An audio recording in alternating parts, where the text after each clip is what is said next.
All right, so guys, welcome to today's Game Changer interview with Mark Capelin and Angela Watt-Peters. Thanks for joining us, guys.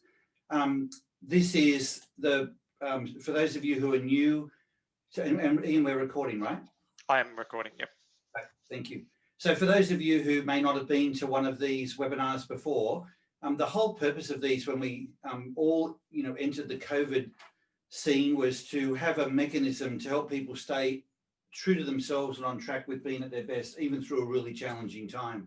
And so we put these together back in March. And then in the last few months, we've adjusted the format so that we interview somebody who's been really game changing in what they've done. In this case, it's two people.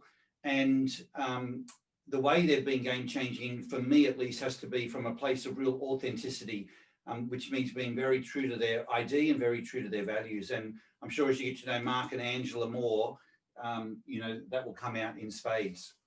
So one of the things we always kick off with is looking at ourselves first to just check and sort of go, okay, are we in stride? And I know a lot of you who have been regularly coming to these webinars value this every week, to just sort of step back and just think, okay, in the way that I'm operating right now, am I being true to myself, or am I being pulled in all sorts of different directions, which maybe please everybody else, but aren't maybe, doing the right thing by you. So we often look at this on a scale of 0 to 10, 10 being you're really in stride on that green center line and therefore at your very best.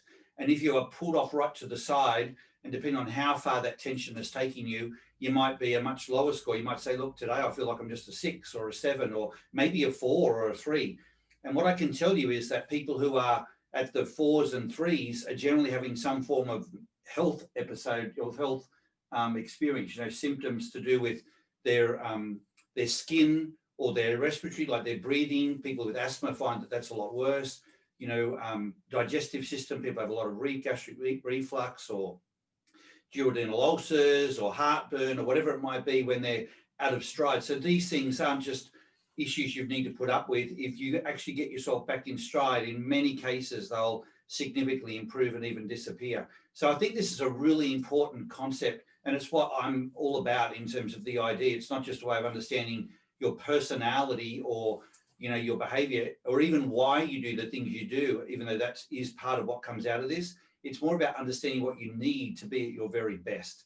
And on that note, I think that's a good segue into talking with Mark and Ange, who have, in my view, and what I've observed every week, done that very, very well. Let me just convert out of the slides and come back to the screen here. All right. So maybe, or to put people in the picture, I actually printed off their IDs here before. Where are they? So this is, can you see this? This is Mark. Strong improvise. So the numbers are 5, 4, 3, 8. And you see that, in a very different person is Angela, who's 7, 5, 5, 3. So part of what we're going to talk about today, and frankly, it was one of the reasons I was really very interested to have the two of you come together, was because of the way I've seen you work together. I think that's been really interesting, and we'll get into that. But let's first, maybe Mark, you've done something really, I think, very unique in what you've started with Tribe. So maybe share with the group, what was behind that? Like why, what's your vision or dream? What was behind the whole concept? There were a couple of things. One, from a business perspective, and then the other was like from an offering perspective. For the business perspective, I was involved in a franchise for 10. I was in the franchise for 10 years prior to Tribe, the business that we have now. And it's interesting because when you look at my ID, that avoid complete, I guess the need to feel a bit of freedom and not do what you want, but do you know what I mean? I was in a franchise, and I understand why franchises have their systems and their rules and regulations, and this franchise was exceptional. It just didn't fit me, and I actually felt out of stride in a franchise system. I didn't know it at the time. Okay. I just felt like my hands were tied. I just didn't feel, I was probably a 5 or a 6 and not knowing why. Right. But when you understand a little bit more about your ID, you think, that's why. Right.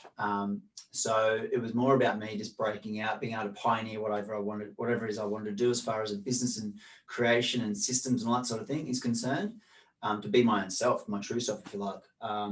There's that part of it. And then the other part is I just really wanted to create, because at that time when we opened Tribe, 2011, a lot of people, I always say people have three places. They have their home, they have their work, and they have a third place. And back then it was a pub for a lot of people, you know, and they go and have a drink beer and all that sort of thing. And I was watching a trend in society, and a lot of people were, you know, leaving school, getting a job, getting married, having kids, male and female, and their social life was like this, and then their activity levels was like this. So their fitness was average. And I just thought, well, let's just get the two together, Tribe Social Fitness. So we are a gym, we are a fitness business, but everything we do has social woven within it. So I guess at the end of the day, the whole dream was just to make people happier through fitness and social. Well, it's very powerful, because the thing I observe is when people actually work out together and feel like they've got friends there, it makes you want to go, you know, you feel like you're letting them down, even if you don't sort of turn up. So it's an extra reason to be a part of what you're doing there. Yeah. I mean, the fitness journey, it's hard by yourself. We always say that. But with 2 or 3 or 4 or 5 other friends, all of which a lot of the people had not met prior to Tribe, that's the really powerful part for us. We look at a lot of our members now who are friends, and I think, far out, like, it's pretty powerful. Like, it's simple and it's very powerful. The fact that they've met at Tribe and they're exercising 9 years later together because of the friendship propels the exercise. Right. Yeah. Oh, that's very cool. So not long after you started there, we were talking, and you brought ID in with your team at the time. And in fact, you're one of the people I remember when we do that peak performance indicator and talk about what's your number 0 to 10. I remember at the time that was pretty significant for you as a leader to understand that about all of your people. Trust was a really big deal for you in the team. But we've done a lot of sessions with your team over the years. It's been like a regular, well, we say a language, but more than just a language, it's been a real lever to, you know, I think the thinking of how you've then brought out the best of your people. You've got an awesome team of trainers, and many of them have been there for the whole time. You've been, you know, just over 9 years now that you had it open. Yeah. So let's talk about that a little bit. What were you trying to achieve when you did bring the ID in? Yeah. What was on your mind in doing that? Well, it's understanding people better, because I was in a bit of a headspace of, why isn't everyone just doing it my way? Like, you know, but then at least, luckily, I was smart enough to realize that, well, there's got to be a reason. Right. Why they're not doing it my way. Pretty smart. You know, and you dig into that a little bit, and then it's like, whoa, you start learning the things that I didn't even know what I didn't know about that stuff, that's when the power comes out of it. So, you know, Miss Verify over here. So I used to get so frustrated with Ange. No, sorry. But then you learn and you understand that her strength is, like, what we laugh about is my handbrake, you know? Right. Yeah, so like, she's big on metrics, right? And I'm like, I'll say to Ange, okay, we want to do a challenge. So it's like a 4-week challenge for our health and fitness with our members. Look, I just wanted to start in February, end in March. We want 350 people in it, go. And she's like, whoa, you know, slow down. Let's have a look at everything here. Let's have a bit of a conversation. I'm like, you know, used to get a little bit, I used to get frustrated with the slowing down in the conversation and looking at the metrics, but obviously, it's the way to go. What are some of the insights that, when you look back on, you know, to the point that you then learned about different people, what are some of the things that stood out to you on how you then adjusted your approach when you think about some of the key people that you've worked with over that it's time? Good. Like, for me, I'm an avoid complete. I have that as a pretty strong drive. And then it's the day I learned that there were people out there who are opposite to that. That was a happy day. Right. So we've got this lady named Cara who just loves making a list and then getting it done, like all of it done. She doesn't stop halfway. I'm like, what? You don't stop halfway? That's awesome. And she enjoys it. I'm like, that's actually unbelievable. So I could never get my head around that. I could never understand, like, why would someone enjoy that? But they get fulfillment. Jackie's another example. Jackie's like, give me a list. I'm like, there's a list. Freaking take it, you know, like, yeah. So understanding that, and then we work with a lot of high improvise in our team, And then, you know, they've got to sort of, you know, make sure that they've always got their challenges and they're always, you know, on that helps. Like Peter Hick's a classic example. I improvise.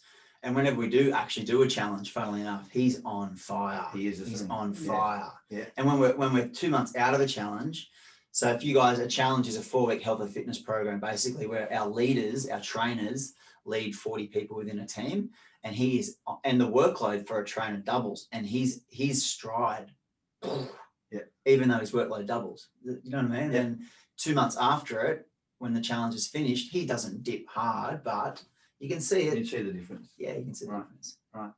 Very cool. Yeah. I remember when we did the IDs on a whole lot of the members of Tribe, we offered that as like a program, as a value add for all of the membership. And that was interesting because there were a lot of completers in the membership. If I remember correctly, it was something like 2/3 of the membership were completers. Yeah. And you used to change the classes really regularly, Yeah. thinking that was exciting and everyone will love the variety and all of that. So talk about that and what changed. Yeah, like my first, we used to change the classes monthly, and getting this feedback. Oh, I don't like this, you know, I don't like the change of the classes consistently. I'm like, what do you mean? We're doing it for you.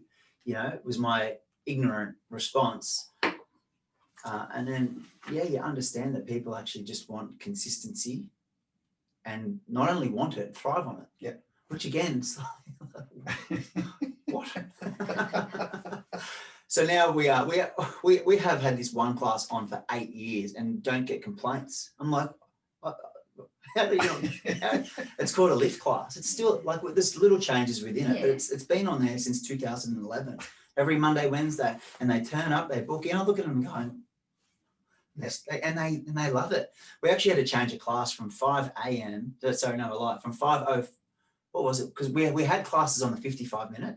And then we changed it to be on the 45-minute. So 10 minutes difference. I'm like, yeah, no worries. You know? And no, it wasn't no worries. We upset a few people. Just before we shift and ask Andy a few questions, COVID hit you pretty hard. I remember you making a little video as you stayed in very regular communication with the team about the team being the whole community of Tribe, all of us customers as well, to sort of navigate your way through Tribe. But gyms were closed down. So overnight, you saw your business potentially going to be just tanking, and yet the way you managed that was incredible. So I look at that sometimes as an improviser who thrives on a challenge. Was it challenging for you, or was it actually a lot of negative energy, or was it both? Talk about that a little bit. It was both. I get a bit emotional about it, actually. Like it was pretty hard because we had our team, and within Australia, our government were amazing with this JobKeeper program that they released 2 weeks after the gyms closed. And that was a huge resource for us to be able to keep our staff and pay our staff. But when our gym closed, and that 2 weeks before JobKeeper was released, we didn't know about the help that was coming. So cut a long story short, we had to let 4 of our team temporarily go. That was probably the hardest thing I've had to do in business, because I'm very, very, very fond of our team. I'm very proud of our team, and to actually have to like almost let them know that they're at the bottom of the pile, if you like how I can't even say it. It was actually that hurt. And then on the other flip side, it was like, oh, I'm up for this. We can do this. We'll be right, because we've got a good team. Yeah. What in the end surprised you about the way it all came together? The team surprised me a lot. You know, that they did. They were just they were like one of the team members come up to me right at the first week and said, hey, just don't worry about paying me for this whole time. You know, and I'm like, that surprised. Well, didn't surprise me because this person's amazing, but that was a nice surprise. And then everyone, just a lot of people stepped up and didn't want anything for it. But, and it was almost like we're doing it for, we were doing it for the survival of the tribe. It's a big comment. It's almost quite dramatic, but it was true at the time. Yeah. We didn't know how it was going to end up. So that's right. What surprised me was, just the extra effort. You know, I don't like saying everybody, but it's pretty close to it. Like everybody did it. Yeah. It was amazing to watch how you navigated through it. And now, you know, it's bigger and better than ever and back on track. We had trainers offering their own garages. Is that how you guys say it? Garage. We say garage. Garages to put in a gym in their own garage, so that people could go and train there one-on-one, because our government allowed that at the time. Yes, that's right. Opening up their own homes, and if that didn't happen, we would have been interesting to see the fallout. Yeah. Anyway. Yeah. So, Ange, you came to Tribe about 5.5 years ago. Yep. And one of the reasons I asked you to come, and I think I've told you this, but I'm not sure, was I remember you joining Tribe, and I hope it's okay to say this, but to me, you were quite timid and reserved and conservative at that time. Yeah. And I've watched you not only blossom and become, like, in my mind, a real powerhouse in the group, and so much of the success that is there today and what is the brand and the culture that is really, I think, amazing. I see you having a hell of a lot to do with that. Part of it's your own ability and your flair and you being in stride. And a big part of it is this connection, like the way the two of you work together. I think we talk about differences complement each other. But I think you just, like when I think about two people that work together who are so different but do it really well, I just think of you two, because of how well it's gone. But can we talk about that a little bit? Like, is that right? Were you sort of a lot smaller person, if you know what I mean, 5.5 years ago? And do you feel like you've really become yourself? Yeah. Yeah. Yeah, 100%. So I think there's probably a few things there. So when I look at myself from, when I was younger, as you say, I was very shy. I wasn't born in Sydney. I was born in a small coastal town down the south coast of New South Wales, and it was a really small community. So I was actually born in Milton. Ah, Milton. Yeah. Okay. So I grew up down at Mollymook, Ulladulla, Milton area. Okay. So for me, it was a really small community. Everybody knew each other. Yeah. So I guess when I came up to Tribe and I was interviewing with Mark, and I remember saying to Mark, "What's your vision at Tribe?" And he said the words to me that I wanted Tribe to be a place where my mum feels comfortable to come and work out. And for me, I was like, wow, that just resonated with me, from moving from a small community up into the large big smoke of Sydney. And then sort of things are very different. And for me, I thought, wow, this is such a great opportunity to jump in here and help build that community that I'm used to, coming from a small, a small place myself. And I think the business has evolved. So when I first stepped in, we didn't have brand guidelines. We didn't have a marketing strategy. So for me, it took a little bit of time to work out the tone and the brand of Tribe. And, we have the marketing strategy and the brand guidelines and those sorts of things now, but we didn't have them when I first walked in. So it was a matter of creating and evolving those together, and me understanding, like when I look at Tribe now, it's Mark all over. Like, it's fun, it's energy, and that's just, it speaks volumes for who Mark is as a person. So it's just been a matter of time for me to adapt and evolve into that as well. And take that on. Is this the best you've been? You think about your growth as a person, as how you're operating now. Did you always think this was you, or are you surprising yourself with what you're doing? I think I'm surprising myself because, as I said, I was very shy growing up. So I come from a professional services background. So things were very different, very formal, very serious, very technical. Whereas I come into Tribe and the environment it's still very, very, very professional, but it's fun and it's energy. And as Mark said, people have that third place to come, and Tribe is that third place. Right. They've got their professional workplace, they've got their family life, and this is the place they're coming to be themselves and to have some fun. So. And what about for you when you did your ID? What did you get from it? What were the insights that you got? I was quite amazed by the power of the report of the ID. So for me, it was like, I know when I feel comfortable and I know when I feel uncomfortable. Right. Sorry. So for me, it was like, wow, like I know when things are going well, and when you're kicking goals and things feel right, and like obviously that's when I'm in stride. And then I know now, like I knew when I wasn't feeling comfortable, and you feel like you're in that grind, and so now I understand why and how I can get myself back on track. So and that's things like just creating lists and making sure that I've planned things out, I've prioritized, I'm not feeling under pressure, things like that. Good on you. Tell us about how the two of you work together. Because was that always as good as this now? Was it challenging at first? Let's talk about that a little bit. I think something Ange just said before was I always wanted Tribe to be a place where my mum would feel comfortable to come. And we opened in 2011. Ange joined us in 2015. And it was always that. It was a 6 out of 10. Ange executed that. So I had the idea and this is what I want. And we always tried, but we didn't execute it well. So like at all. But Ange, so we have 850 members and Ange will notice one of those members who hasn't connected with the Tribe and Ange will make a beeline for that one person. Wow. Herself or Wow. make it happen somehow. Wow. So she executed that's the best. I think like I might come up with the idea.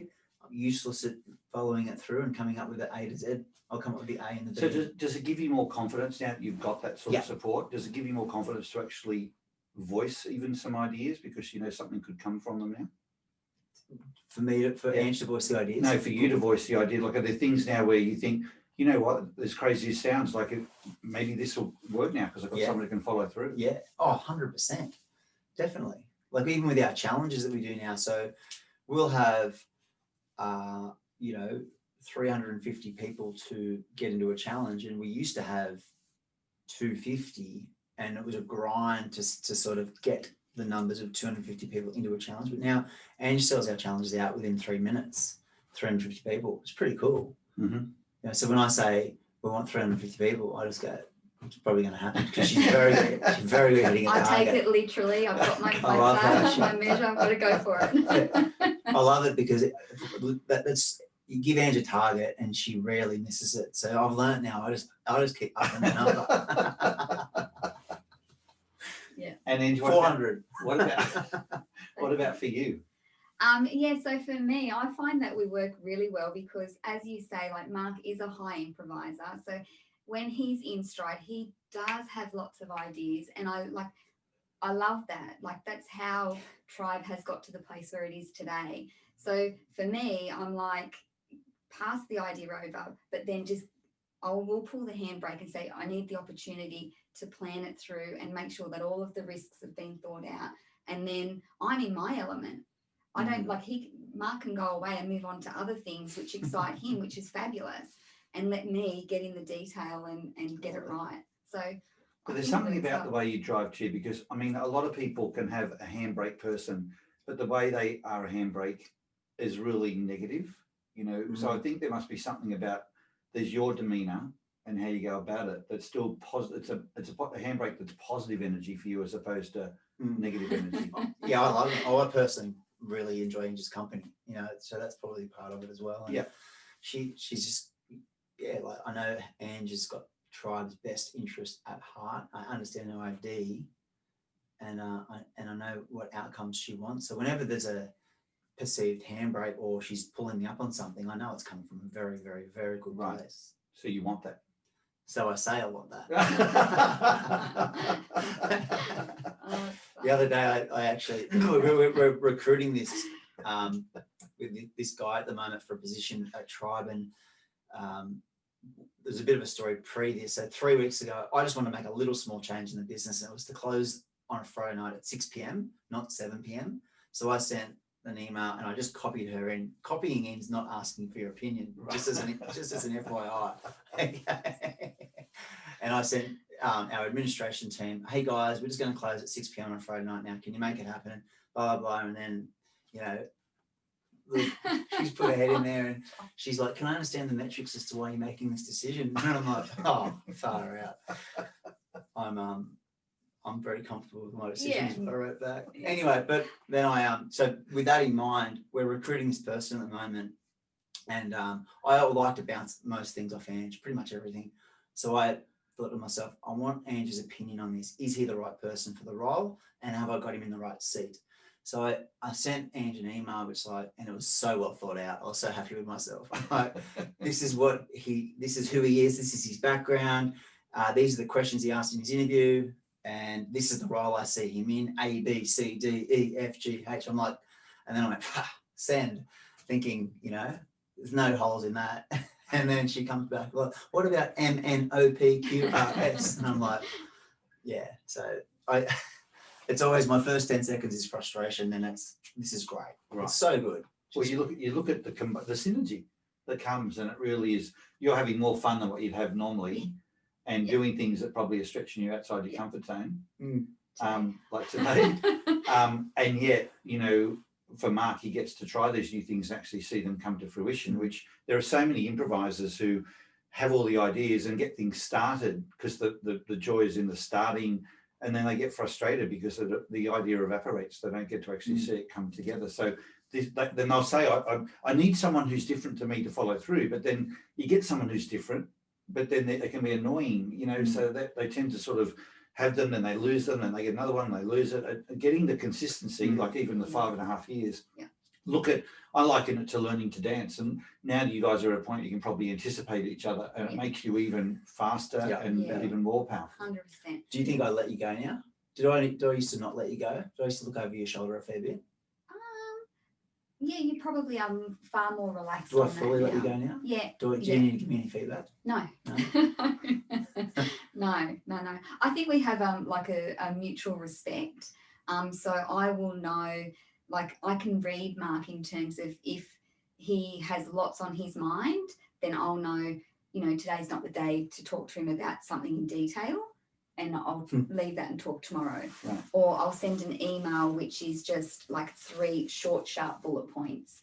I won't go into too much. So I kind of think we're learning more about each other, and that's part of my idea. Hey, it's like just communication, just short, sharp, and fast. It's so important. Yeah. And when you do that with me, it's a breath of fresh air. Right. We get on well like that. Yeah. Right. Yeah. Right. And simple things like, you know, if there's a problem, it's highlighting the problem, but then looking for a solution. So providing that to you as well. It's not just problem.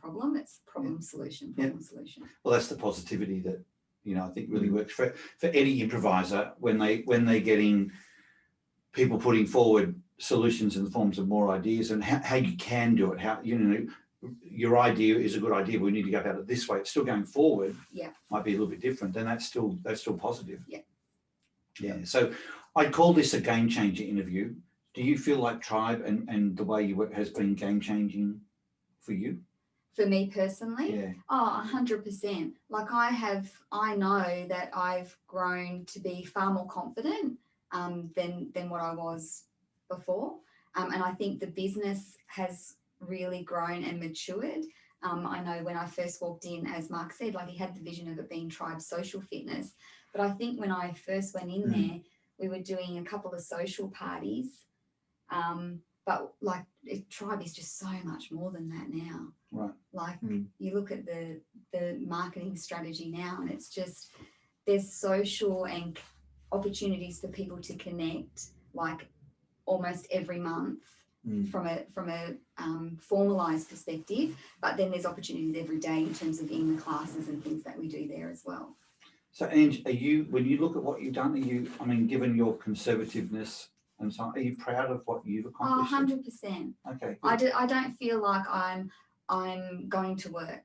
Like I just feel like, I don't know, like, you know, there was a time in my life where Sunday night would roll around. It's like, oh my goodness, there's work tomorrow. You know, we're back at it. But I just don't feel like that. So on that scale, that peak performance scale that we talked about, what number would you say you are? Oh, I'm definitely like a 9.5. Like, yeah, I love it. I genuinely love it. And you feel like that most of the time? Yeah. And Mark will know when I'm not feeling like that. Like he will check in, he'll notice and be like, you know, where are you at? Where are you at today? What's going on? Right. Yeah. And then she'll say 9.5 and I'll go, come on, talk to me. And what about you? What are you at? Well, I had a bit of a health scare over the last week, so it's sort of dragged me down a bit, but funnily enough. So, but you know, I'm honestly right now is like a 4, to be honest with you. Oh, really? Yeah. But I've got anyway, I won't go into it. But outside of that, very good. Like high. Yeah, you always seem that way. Yeah. I mean, it's been a harder grind coming back from being temporarily shut down for 16 weeks or so. Yeah. But yeah, like slowly we're getting back there, and as restrictions ease, we're able to move back into things that we were doing previously as well, like bringing back the social events. you know, we're not fully back to being able to do retreats and things like that, but yeah, we're getting there. But our team, and I've kicked myself for saying this too many times in the past, like our team is the best it's ever been. Right now, though, it has to be the tightest it's ever been, because we've gone, you know, you go and go through a little bit of adversity together in the trenches. Yeah. And we've come out the other end. And 2021 will be our best year by far. February 2021 will just go off the charts, and we will hold it the whole way. It'll be a great year because off the back of the team, off the back of the adversity we've gone through, and the excitement to just want to get back there and go further. You know, like I feel it in my bones that 2021 will be our best year by far. It's exciting. That's good. That's good. So guys, we might open it up to our group on screen here. But some people have sent through questions in advance, and Richard, you were very early to send in your question, always ahead of the game. Or ahead of the game, or, you know, he's one of our completers that gets, you know, very on top of it. And so I'll just read one of them here. He's got, this is for you, Mark. What's been, you mentioned before about the Avoid Complete Drive, but what's been the most profound insight from ID that's helped you grow as a leader and strengthen your business? The most profound insight that's helped me grow as a leader, to help me with my business, the understanding that there are people, and I'm sorry if this sounds too simplistic, the understanding that there are people out there who not only are excellent at what I can't do, but this is the kicker for me, they actually love it. Right. It's phenomenal. It's good, isn't it? It's so good. That part is phenomenal. Yeah. I used to feel guilty giving someone a job that I hated. Little did I know they loved it. That's right. You know, that's that is exactly so right. powerful. Yeah, it is. It is. Jackie's a classic example, you know. Right. High verify, Yeah. avoid improvise, Jackie. Yeah. You know, she's always trying to get ahead of the curve. She's always in front. give me more, you know, and then that was just that's my biggest one. Okay. No, it is simple, but it's profound.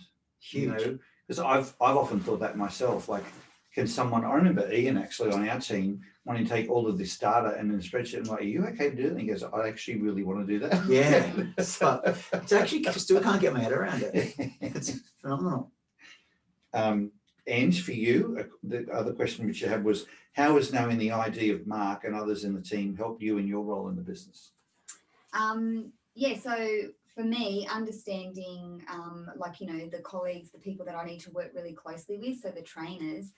So if I'm, for example, we might have a presentation or a seminar or social media content. So for me, if they're a high improviser, they don't want me to script out their content. So for me, it's about going and giving them the objective and the general sentiment of what the message is and what the outcome is, and giving them the freedom to be able to develop their content and roll with that. That's excellent. So as long as we do it her way. Well, there's some parameters around it, but you know, at least I'm not putting them into a grinding situation, and I'm trying to let them be at their best as well. Right. Yeah. Perfect. So guys, I'm just going to ask one more question, and if you have questions, we'll open it up to all of you. So I'll just ask one more, and then if for those of you who might want a little bit of time to just think about what you're going to ask, I'll ask one more, and then you can fire away. So, and this was the question to me from Richard, was at what stage in the development of Mark's business did he get introduced to ID? So what would you say, Mark? It was pretty much at the beginning. Yeah, 2 years in, I think. 1 or 2 years in. Yeah. 2012, 2013. Yeah. And, you know, my whole thing was I made a commitment to my own fitness that it was something I was going to do for the rest of my life. And so when I joined up at Tribe, and I chose Tribe, I mean, I was looking for a place that had a lot of positive energy. And the minute I walked, and I knew Mark before, or sort of knew Mark before, we knew each other, but we didn't really spend any time together. But when the minute I walked in and saw the energy, you know, the color, the layout, the just the energy, I knew this was a place that I could really invest into. And my whole thing was, if I'm going to be here, I'm going to help make it as good as it can possibly be, which meant helping Mark and helping the team. And for that matter, if I could help the whole community, then just help, because it's just going to make it better for me, you know, and not that I did it entirely for me, but like, I just thought, well, if it's going to be a big part of my life and I thrive on positive energy, the more I can make it, whatever contribution I can make, I will, you know. So we talked about the ID, and was something you're very interested in right from the start. I think getting the team to really jive well. And I know that having the trust, I think it was because of the things you've just said, when you weren't as aware of the differences of people, it made it hard to trust what other people would do. And I still remember some of those sessions where we went around talking about trust, and they're very honest conversations. And then it just has kept evolving from there. Yeah. All right. Who has a question they'd like to ask Mark or Ange? Just remember to take yourself off mute if you're on mute. Gail here, may I ask a question? Oscar. Yep. Okay. Mark, my observation looking at the few IDs I can see on the screen is there aren't a lot of improvisers listening. As a 9 on improvise, everything that you have said validates what I do every day in my life, because and I was just fascinated to hear how well you and Ange both pick up each other's strengths and vulnerabilities, because so often I get a sort of strange response from my team thinking, well, why isn't she doing that?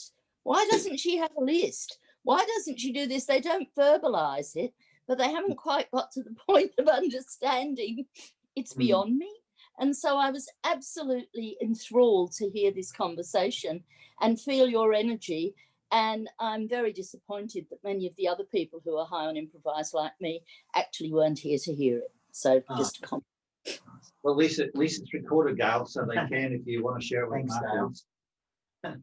Thank you. Anyone else? I've got one. When you first hired Ange, Mark, you wouldn't have known her ID, or did you? And because I'm always curious about the real reason you bought her, and then you used ID to fit it in, is what we often encourage people to do. Like, don't hire for ID, but hire for all those other qualities and then use ID. How did you integrate her ID into it? Or how did you originally say, she needs to work here, kind of thing? It was initially the person who she presented to be. So I remember in the interview, I said, can you go away from this conversation and email me over the next few days what you would think to be a reasonable social media plan for the upcoming month. Do you remember that? So the interview was in the morning, so I can't remember what day it was, say it was a Tuesday. So I deliberately say, get it back to me in a few days, just to see if they do it in 3 days. I'm like, that's interesting. So within 3 hours, I had an email in my inbox. There was questions. I'm like, I didn't ask you to ask me questions. I just wanted you to, do the plan. Did the plan, but there were questions. It was just very well thought out. I didn't know Ange's ID at that point in time. And then once knowing it, we obviously integrated her strengths into her role at Tribe. But just on Gail's point, I think it's important to be open to learning, firstly. Like, that's huge, isn't it? So with your co-workers, I've always had this openness of learning new stuff to help us get better. And when we initially started working together, when you initially start working with anyone, if you don't understand them well, you're generally going to struggle a little bit. But especially with the ID, once you understand their ID, wow, yeah, you've got to be open to the learning, and they've got to be open to it, is what I'm trying to say. Yeah, and can I just make a comment on that as well? So as Mark said, like, he's big on personal development and growth. So for us, even as a team, once a month, so we have a weekly team training session, but once a month, Mark will bring in a guest speaker. So it might be he's looked across the business and seen that, sales are starting to drop, or whatever it might be, and he'll bring in a guest speaker and we'll do some coaching and mentoring around that.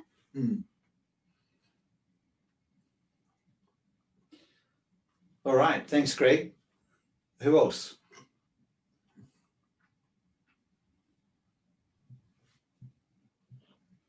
Hey, good morning from Melbourne. Kevin here. I just want to say firstly, thanks to the two of you coming in like this, Paul, because it brings ID to life, and everyone's saying, and we're reading it in the chat, right? It's just so powerful. So thanks heaps.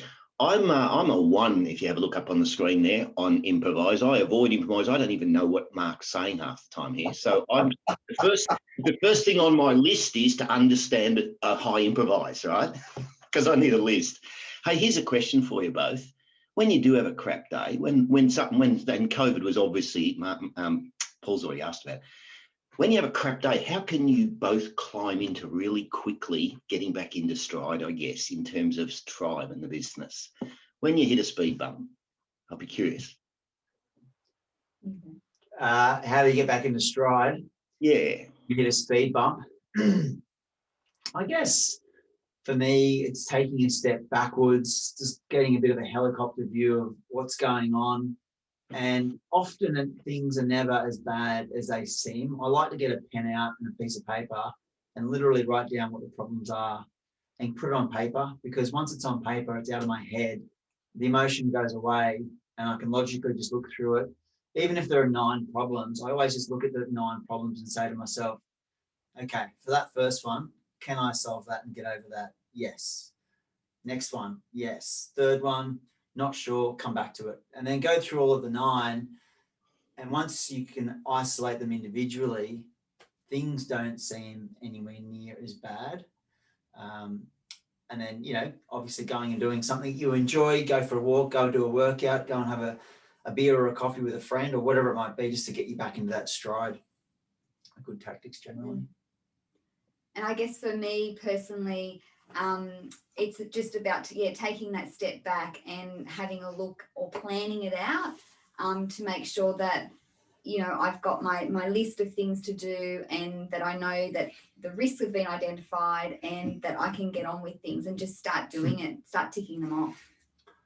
And the other thing is, like, if there's a problem as well, like, yeah, just get in there and bloody solve it straight away. Just don't even try and put your head in the sand, get in there. All right, what's the problem? What do we got to do here? Make it happen. And then the problem's gone. That sounds like a high improviser talking there. That's right. Oh, hey, thank you. That's great. And I meant to say at the start too, the last time I looked as fit as either of you was shortly before I was born. Just killing it. Killing it. Thank you. Thank you. Thanks, Kevin. Mark, it's Steve in Sydney here. How are you? Hey, Steve. Good, thank you. Yeah, Mark and Ange, thanks for coming on board and sharing. Question, Mark, just in regard succession planning and or growing business.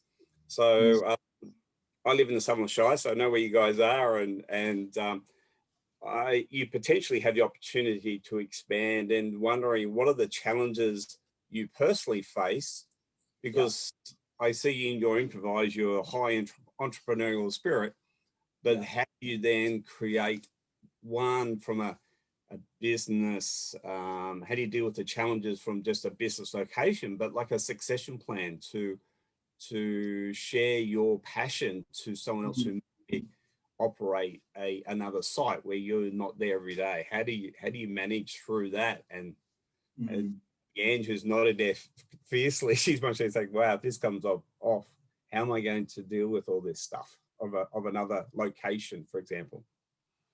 Yeah, it's a great question. So when you peel everything back, like, why are we doing what we're doing? We literally are doing what we are doing to make people's lives better, right? Through their health, their fitness, and their social connection. So that's why we do what we do. And then you ask yourself the question, well, it's going so well, let's do another one, a second location or a third location or a fourth location. And then this is where I do get some internal conflict, because I've got this drive for growth and it's always tapping into my head 24/7. I have the conversation all the time. And then there's this other voice that speaks to me about, you know, I was pretty good friends with this guy named Steve Sargent. He was the Australasia CEO of GE. And he said to me, your biggest challenge is going to be replicating the culture, right? Through attracting a team of humans who are similar to the team that you currently have. Anyway, the best way I see that happening isn't creating more owner occupied locations like I do have right now. But what we have done along the way is we've developed our own software over the last 9 years. And every fitness business needs a strong, or every business for that matter, needs a strong software dashboard to actually, host their business. So we've created this, it's actually a world-class software system, and we're licensing that. We've got one licensee on at the moment, but my plan for growth is to license the software and then go in and mentor these already existing gym owners who have already put their, what's another word for Capital. They put their capital on the line. They've already taken the risk. They're already there, but they might be struggling a little bit. Provide them with a system and plenty of inspiration to then affect positively their members. I feel that's a better and smarter way, because one thing I don't want to ever lose, and Paul said this to me once as well. He said, "What's wrong with having one tribe? Like, there's nothing wrong with having one tribe, like, because it's so unique." And all this a limiting belief, but it is hard to replicate yourself to that point. It really is.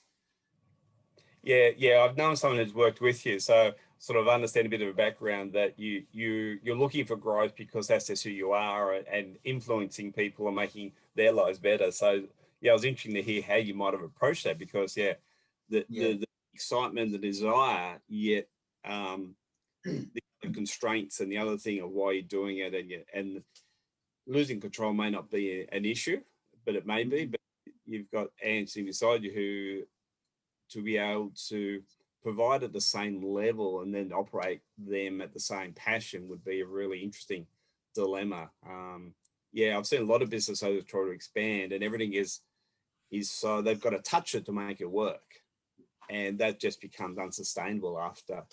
If you want to continue growing, you've got to be able to have some system, some way to reproduce without having to touch everything all the time. So. Were you expecting me to say a second, a third, fourth location then? And just I'm interested for your own opinion. What do you think about all that, what I just said? Oh, it's from my research, I've read a book by the E-Myth Revisited, which is a book with Michael Gerber where he shares about how to reproduce yourself without you having to be the center of it. Mm-hmm. And you've got the ideas and the passion. So I was really interested and you mentioned the conflict that you were going with, the ideas, wanting to grow it, but then also the things that are the concerns. So therefore that internal battle and you wanting to move forward. So understanding, trying to, just from the behavioral side, how you manage that personally more than the actual outcome. So there you've identified there's an internal conflict. You have a conversation every day, let's do it. And then hang on, this is going to happen, or this is going to happen. How do I do it? And all that sort of stuff. So it's an interesting dilemma. So you just haven't launched out, but it's still a consideration. And I'm not quite sure how many locations you've got, but you've indicated you've got a strategy, because so you're not letting it sit idle. So a strategy that works for you guys, which is cool. So I think the lesson I would comment on is the point Mark's really making is it's a drive inside you. Like whether you're doing anything about it or not, or whatever you're doing, the fact that drive, as you said, every day, all day, you're having that conversation with yourself, excuse me, about growth, and I think that's the thing with such a strong improviser, that we all have different conversations that go on all the time in their heads. Some people, depending on who you are and all the things that make you up, but your ID is a big part of whatever that conversation is. So in Mark's case, it's always going to be around growth and innovation. The question is, how do you then, what's the pathway for that growth, and is it if you like, the obvious way of going out and replicating? You and I have had lots of conversations about the short-term attraction of that sort of strategy versus the reality of trying to replicate you personally, and then the team, and then the culture. And the culture is phenomenal. So replicating that has so much to do with the leadership. I think what you've come up with around the software and the mentoring approach, number one, I think it's great leverage and growth for you.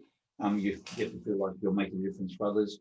But the mentoring, I mean, that's you being very true to your ID and your values as well. Like it's still growth, it's growth of other people. So you found outlets for it. Yeah. Just not in a way that's going to put your whole culture at risk. Yeah. Yeah, very good. True. Thanks, Mark. Thanks, Angela. Appreciate it. No worries. All right, somebody else.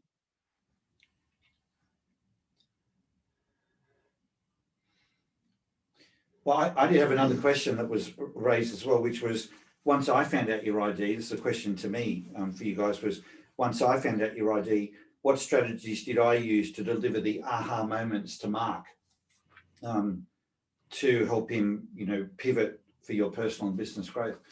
It's a great question. And I'd say for me, the thing that I realized was to give things to you in little chunks.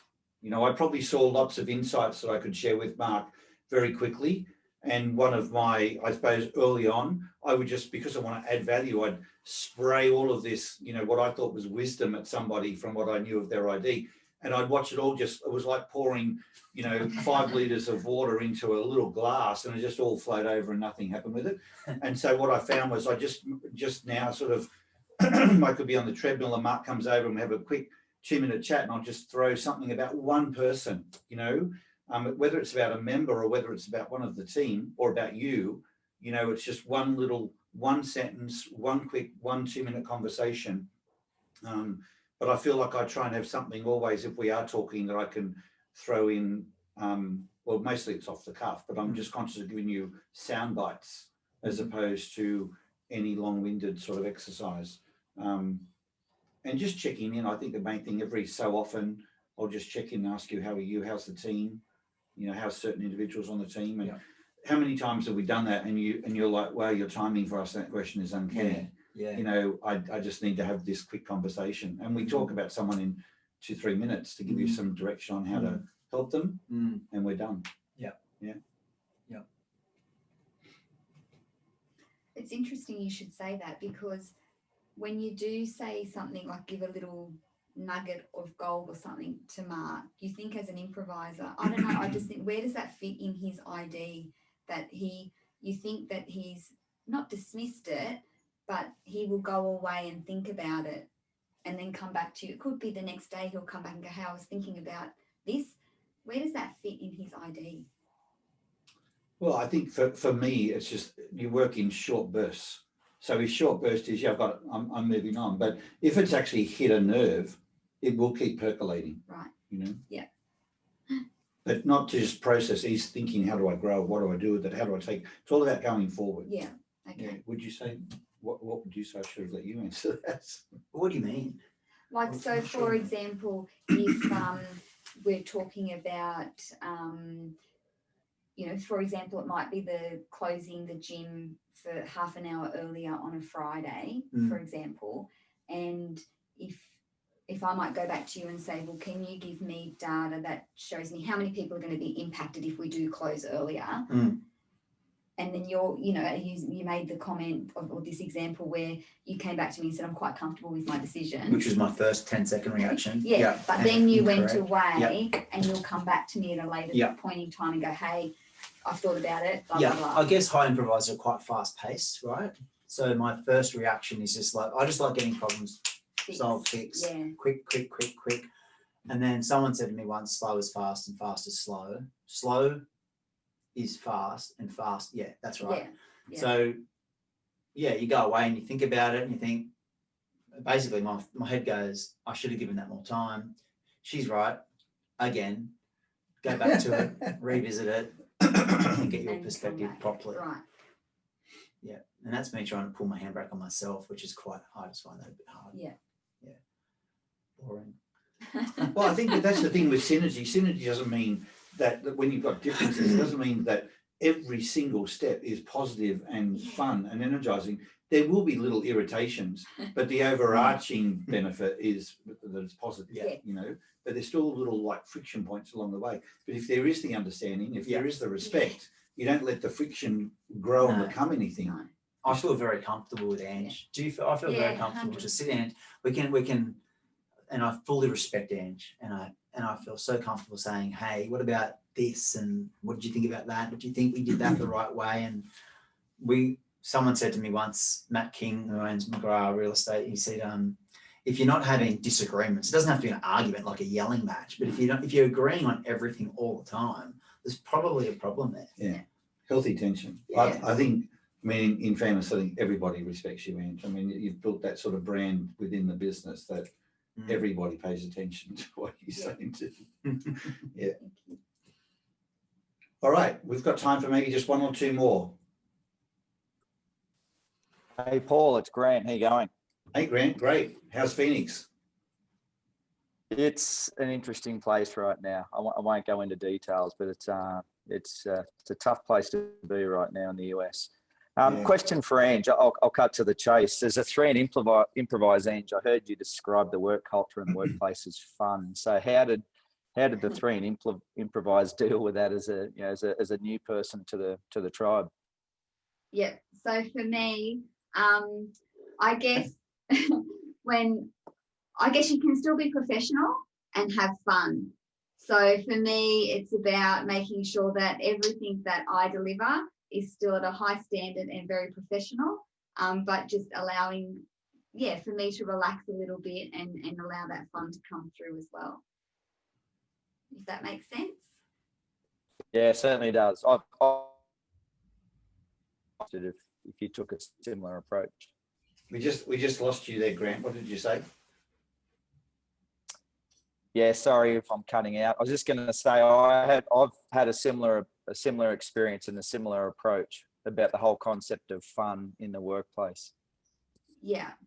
So for me, it's about I get satisfaction out of delivering something that is at a high standard and professional. I can't control other people's behaviours. So for me, it's just about if I can, put my hand on my heart and say that I delivered it here, then yeah, I'm happy with that. There's an alter ego that we commonly refer to as Fange. It's fun, Ange.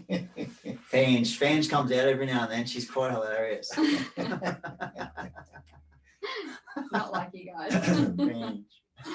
Hey, Mark, I see Greg asked a question in the chat there. How often do you use ID with your members? Yeah, I saw that, and it's a good kick in the bum to make it happen again. We haven't done it for years. So we did it initially, and I think at the time it was just a little bit too hard for me, not for it as a single activity, but I might have had too many other things going on at the point in time. But to answer your question, 0 at the moment. It's got to get better. The team have an understanding of it, obviously, and they understand, and a lot of their members, a lot of their clients have done it, but there's not enough consistent application of it. Yeah. Well, but I think in fairness, so first of all, to paint the picture of this group, we've got IDs on about 300 of the members, so it's still a fairly large cohort. And because so many of the members, like me, have been going for so long, the trainers that have been there for a while, I still have conversation with them even now around, they'll often ask me, I think of Amy and Pete and others will come and say, so-and-so's done their ID, haven't they? Yeah, okay. How can I get them to do this? So I have lots of little quick sidebar conversations, just giving to them. I tend to remember most people's, or the general direction of their IDs off the top of my head. So I'll just say to them, okay, don't forget, if, like I'm just thinking of someone at the moment, Jade, and Pete's training her, this lady is amazing. And actually, 6 children. She's the wife of Treven, who is the person I'm interviewing at the end of January. Right. And she's a big verifier. And I just said to Pete, just give her numbers, just say, I've seen you do this, but this is the most you've ever lifted. Last time you did 8, now we're going to do 9, because numbers matter. It's as simple as that, just use numbers. Whereas for someone else, it might be just, if I know they're in a void verifier, just give them encouragement. Don't, criticism can really paralyze them. Just whatever you do in a future oriented, encouraging way. Could be that simple. So I'd say mostly it's been used by the trainers in a one-on-one sort of sense. We did use it more holistically when we had such a large number and we saw that there was like 60 to 70% were completers. That's when it affected how you were doing the classes. So there's a more holistic application as well as sort of individual applications.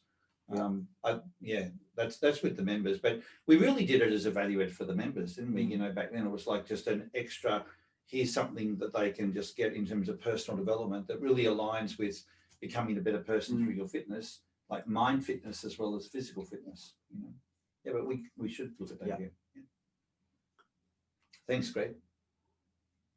All right, guys, we're right on the top of the hour. So for those of you who do need to leave, I get that. We might, in case there is any other questions, I'll just maybe take 1 or 2 more. But otherwise, for those who do need to move on, thank you so much for being part of it today. And we'll look forward to seeing you again for a different webinar next week. Okay. Is there anyone with a question that was hanging over that you wanted to ask?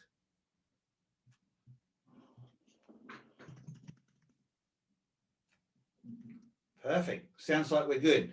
Well, guys, thank you so much for being on the call today. As always, it's been fun. Mark and Ange, thank you so much for coming in and being a part of it. And look forward to seeing you all again next week. Take care, everyone. Thank you. All right. It's pretty cool, hey?